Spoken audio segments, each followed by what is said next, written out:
In this story breakdown, we're stepping into a world that has gone completely, fundamentally silent. No shouting, no crying, no passion, just quiet. Okay, let's dive into this explainer of Whispers of the Deep, The Great Awakening.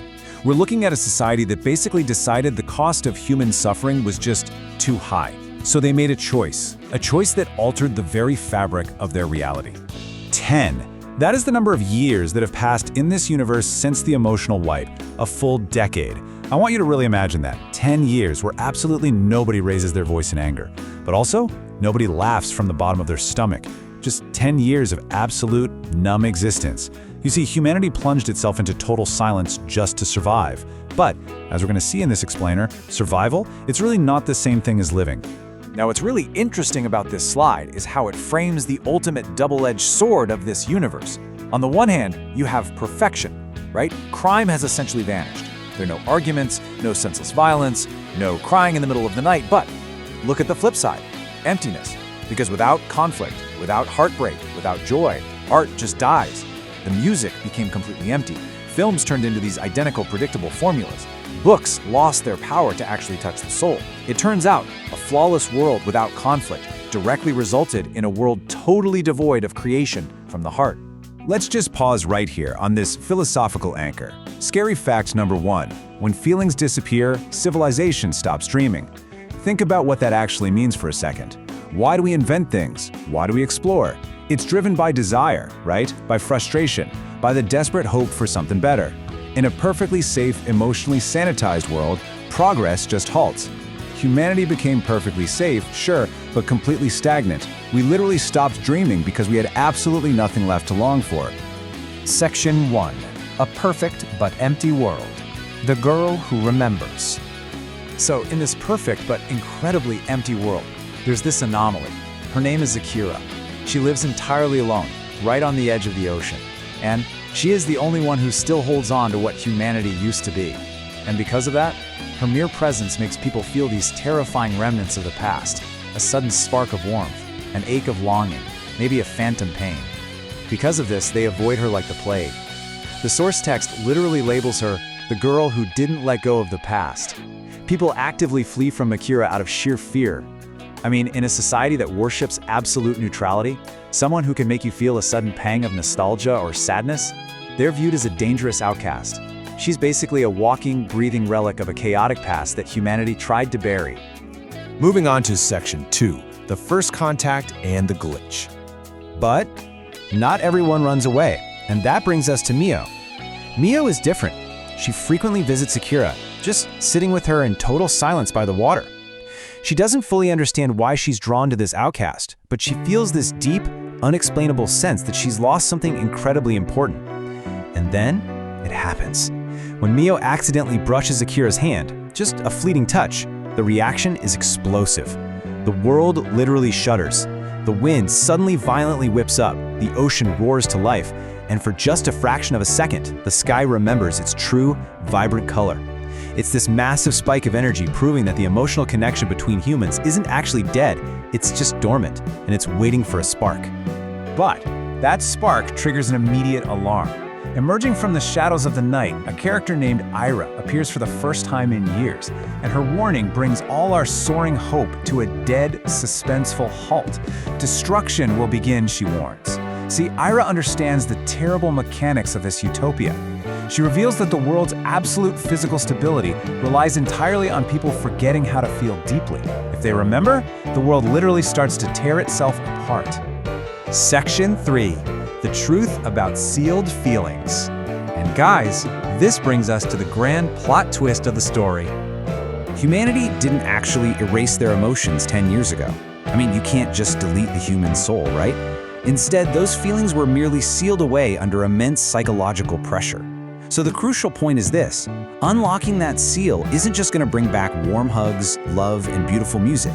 It brings back everything, the whole shebang, the entire spectrum: fear, hate, jealousy, agonizing pain, uncontrollable desire. Opening the floodgates means inviting all the terrifying, chaotic darkness of the human condition back into a world that has completely forgotten how to cope with it. It's a total system shock. Following that fateful touch, Mio starts changing.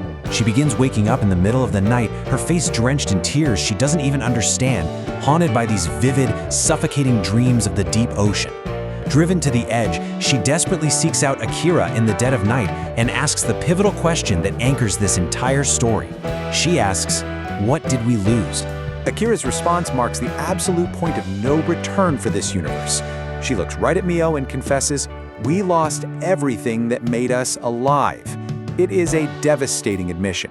They traded their very humanity, their life force, just for a little bit of peace and quiet.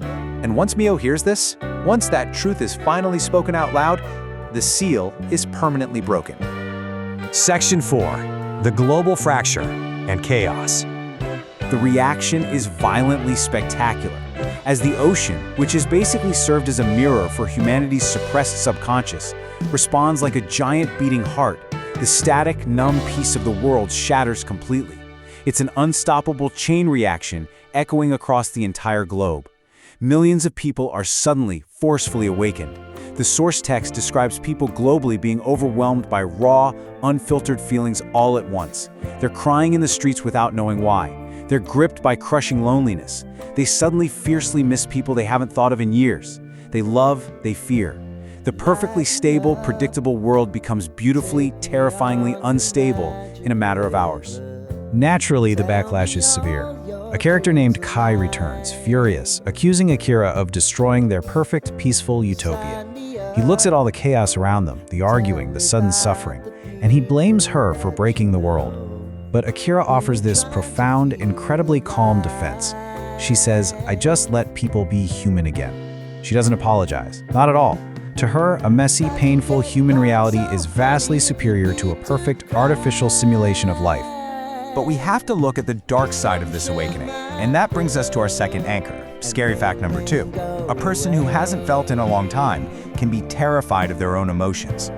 Some people in this world simply could not survive the sheer agony of feeling again. The sudden rush of 10 years of suppressed pain, grief, and anxiety crashing down all at once, it was fatal. It's a devastating reality. Freedom has a very real, very heavy body count. Section 5. Tears in the dark. Mio understands. Standing alone by the ocean, Mio finally understands the meaning behind her tears. She isn't crying from a glitch, she's mourning. She's feeling the weight of the world and she knows exactly why it hurts. Overwhelmed by the suffering, she turns to Akira and asks if people really chose to live with this level of pain. And this brilliantly illustrates the core philosophical dilemma of our story. Akira smiles weakly and replies, again and again. Despite the immense, sometimes absolutely unbearable pain of existence, humanity would repeatedly choose the agony of feeling over the safety of numb perfection, because to feel pain is to know you are alive. But as the ocean roars to life in the background, this massive, provocative question hangs over the end of the narrative. Will humanity actually survive the return of feelings? I mean, they've been out of practice for a decade. The world is physically shaking from the weight of their collective emotional discharge. The fate of this newly awakened civilization is completely unknown, teetering right on the edge of salvation and self-destruction. And the source material leaves us with this final, haunting image. Deep underwater, in the crushing absolute darkness, an eye opens, a representation of the world's soul finally awake. But this time, there are tears. It's a beautiful, terrifying reminder that to be alive is to be vulnerable. So, what do you think? If it came down to it, would you choose the perfect silence or the messy, painful noise of being human? Keep questioning, keep learning, and I'll see you in our next explainer.